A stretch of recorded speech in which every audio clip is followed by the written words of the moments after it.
Hello everyone, welcome to Madurai Neet Physics Academy.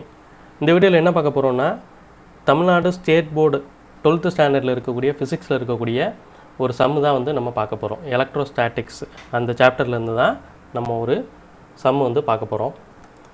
நிலை மின்னியலிருந்து ஒரு சம்மு. இதில் இந்த சம்மு ஏன் நம்ம பார்க்குறோம் அப்படின்னா இந்த மாதிரி சம்ஸ்லாம் நம்மளுக்கு வந்து நீட் ஜேஇயில் வந்து நிறையா கேட்பாங்க. அதனால் இந்த சம்மிலேருந்து என்ன நேரத்தில் நம்ம தெரிஞ்சு வச்சுக்கிறணும் அப்படிங்கிறதுக்காண்டி இந்த சம் வந்து பார்க்குறோம். இந்த சம் வந்து என்ன கேட்டிங்கன்னா, 2 small sized identical equally charged spheres each having mass 1 gram are hanging in equilibrium as shown in the figure. The length of each string is 10 cm and the angle theta is 30 degree with the vertical. Calculate magnitude of charge in each sphere அப்படிங்கிறாங்க. 2 charge sphere equally charged sphere, இதுவும் positive charge இதுவும் positive charge, அதை வந்து என்ன பண்ணுறாங்க, ஒரு நூலில் கட்டி தொங்க விட்டுறாங்க. 2 கோலங்கள் சரியா, அதை வந்து ஒரு நூலில் கட்டி தொங்க விட்டுறாங்க. இந்த நூலோட நீளம் வந்து பார்த்திங்கன்னா 10 சென்டிமீட்டரு. இது ரெண்டுமே பாசிட்டிவ் சார்ஜாக இருக்கிறதுனால ரெண்டுமே என்ன பண்ணும், விலகி போகும், ரிப்பல் பண்ணும். இந்த சைடும் விலகி போகும். அப்படி விலகி போய் ஒரு இடத்துல வந்து என்ன ஆகுது அப்படின்னு கேட்டிங்கன்னா ஈக்குலிபிரியமில் இருக்குது அப்படின்னு வந்து சொல்கிறாங்க. அதாவது சமநிலையில் இருக்குது அப்படிங்கிறாங்க. இந்த ஈக்குலிபிரியம் அப்படின்னா என்னென்னா, இப்போ உதாரணத்துக்கு ஒரு பிளாக் இருக்குதுன்னு வச்சுக்கிடுவோம். இந்த மாதிரி ஒரு பெரிய பிளாக் இருக்குது, ஏதோ ஒரு பொருள் இருக்குது. இந்த பொருளை வந்து என்ன பண்ணுறாரு, ஒருத்தர் இந்த பக்கம் இழுக்கிறாரு, இன்னொருத்தரும் இந்த பக்கம் இழுக்கிறாரு.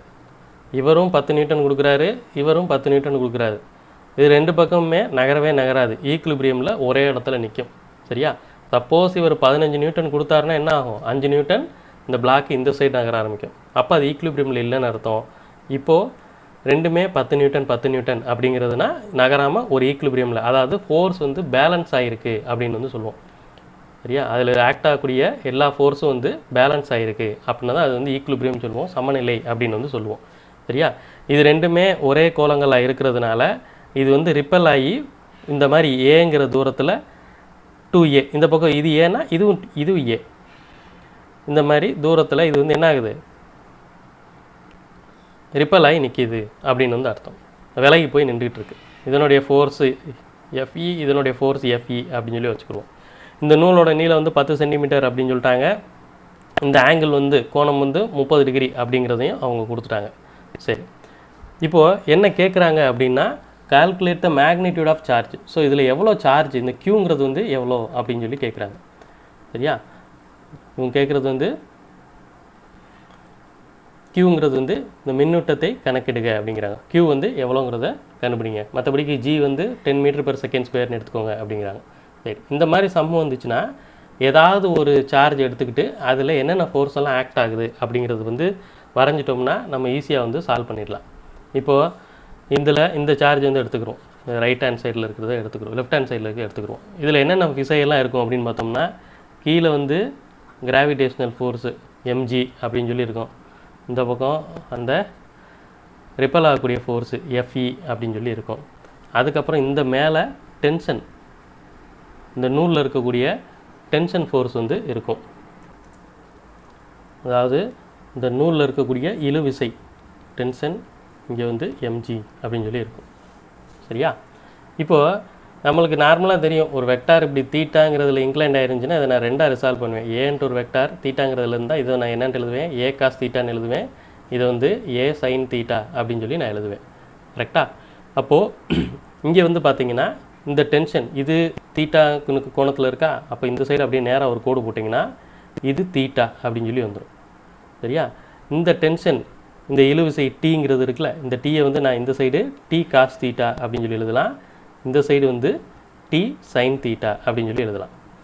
எப்படி இங்கே ஏ வந்து தீட்டாக்கு பக்கத்தில் a cos theta a sine தீட்டான்னு எழுதுனேனோ அதே மாதிரி இங்கே வந்து எப்படி எழுதலாம், இந்த டீயை வந்து T cos theta T sine theta அப்படின்னு சொல்லி 2ஆக பிரித்து எழுதிக்கிடலாம்.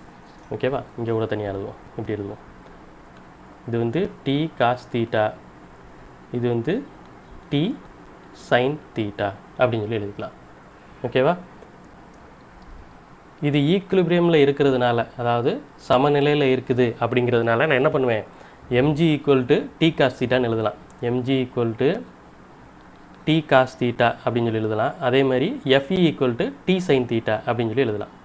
FE equal to T sine theta. இப்போ ரெண்டையுமே நம்ம டிவைட் பண்ணுறோம்னு வச்சுக்கிறோம். சரி, இது 2 இது 1 tan தீட்டா வர மாதிரி டிவைட் பண்ணி வச்சுக்கிறோம். அதாவது sin தீட்டா பை காஸ் தீட்டான்னு போட்டு டிவைட் பண்ணி வச்சுக்கிறோம். 2 டிவைடட் பை 1ன்னு போட்டோம்னா நம்மளுக்கு என்ன வரப்போகுது, t sin theta by t cos theta equal to fe divided by f electrostatic, இது ஈன்னு போடாமல் கூட வச்சுக்கிறோம், f டிவைடட் பை mg அப்படின்னு சொல்லி வச்சுக்கோம். Which is equal to t sin theta t அடி ஆயிரும், sin theta by cos theta tan theta ஆயிரும். So tan theta equal to அந்த electrostatic force divided by mg அப்படின்னு சொல்லுவோம். இதை நீங்கள் ஞாபகம் வச்சுக்கிறணும். இந்த மாதிரி ப்ராப்ளம் கேட்டாங்கன்னா இந்த tan theta equal to force by mg அப்படிங்கிறத நீங்கள் ஞாபகம் வச்சுக்கணும். ஒரு சில சமயம் உங்களுக்கு டேட்டா இப்படியே கொடுத்துருவாங்க, டேரெக்டாக அந்த ஃபோர்ஸ் இந்த எம்ஜிங்கிட்டு இந்த கோணம் கேட்கலாம். அதனால் இது வந்து ஸ்டாண்டர்ட் ரிசல்ட். சரியா, இதை நீங்கள் ஞாபகம் வச்சுக்கிறணும். ஓகே, அடுத்து இந்த நூலோட அளவு வந்து எல்லுன்னு இருக்குல்ல, இதையும் நான் வந்து 2ஆக எழுதுகிறேன். இது எல்லு, இது தீட்டா அப்படின்றத இதை நான் எப்படி எழுதலாம், இதை வந்து எல் காஸ் தீட்டா அப்படின்னு சொல்லி எழுதலாம். இதை வந்து எல் சைன் தீட்டா அப்படின்னு சொல்லி எழுதலாம். இது எல் சைன் தீட்டா, இந்த லென்த் வந்து எல் சைன் தீட்டானா இதுவும் எல் சைன் தீட்டா. ஸோ இங்கே ஒரு எல் சைன் தீட்டா, இங்கே ஒரு எல் சைன் தீட்டா. சரியா, இது ஒரு எல் சைன் தீட்டா. இந்த பக்கம் இருக்கிறதுக்கு எழுதுனீங்கன்னா அதே மாதிரி வரும். இது ரெண்டுக்கு இடையில இருக்கக்கூடிய இடைவெளி வந்து என்ன அப்படின்னு கேட்டிங்கன்னா 2a அப்படின்னு சொல்லுவோம். அதாவது அது வந்து 2l சைன் தீட்டா அப்படின்னு சொல்லி எழுதிக்கலாம். சரி, இப்போ நம்ம அந்த இதுக்கு வருவோம். tan தீட்டா ஈக்குவல் டு என்னன்னு கண்டுபிடிச்சோம், tan theta equal to force by mg. tan theta equal to force by mg. இதை வந்து எப்படி எழுதலாம், mg tan theta f is equal to mg tan theta அப்படின்னு சொல்லி எழுதிப்போம். நீங்கள் எப்படி ஞாபகம் வச்சுக்கிட்டாலும் சரி, f is equal to mg tan theta, இது கூட ஞாபகம் வச்சுக்கோங்க, tan தீட்டா. சரி, இப்போ இந்த எஃப்ங்கிறது வந்து கூலும்ஸ் விதிப்படி வர்றது, கூலும்ஸ் லா படி. அப்போ f is equal to என்னது, k q1 q2 ரெண்டுமே சேம், ஒரே சார்ஜ் ஒரே கோலங்கள்ங்கிறதுனால k q² பை ரெண்டுக்கு இடையில இருக்கக்கூடிய டிஸ்டன்ஸு ஸ்கொயர். டிஸ்டன்ஸு ஸ்கொயர்னு என்ன வரும், 2a² அப்படின்னு சொல்லி வரும். அந்த 2a தான் நான் இங்கே கண்டுபிடிச்சி வச்சுருக்கேன். So 2l sin theta whole square is equal to mass into g tan theta. அவங்க கோலங்களோட அளவு தான் கேட்குறாங்க, q தான் கேட்குறாங்க. அதனால் q அப்படியே வச்சுக்கிட்டு மற்ற எல்லாம் அந்த சைடு கொண்டு போங்க. mg tan theta into 2l sin தீட்டா இந்த whole square divided by k அப்படின்னு சொல்லியிருக்கு. இந்த q² இருக்குது. இது அப்படியே இந்த சைடு போச்சுன்னா ரூட்டில் விழுகும், ரூட் ஆஃப் இது ஃபுல்லாக வரும். இதில் இதை மட்டும் தனியாக எடுத்துக்கலாம். 2l sin theta into mg tan theta by இந்த k ஈக்குவல் டு q அப்படின்னு சொல்லி வரும். ஸோ இந்த ஃபார்முலாவும் நீங்கள் ஞாபகம் வச்சுக்கிறணும். இந்த சார்ஜ் எவ்வளோ இருக்கும் அப்படின்னு சொல்லி கேட்டாங்கன்னா இந்த ஃபார்முலாவை நீங்கள் டைரெக்டாக ஞாபகம் வச்சுக்கிட்டா உங்களுக்கு நல்லது.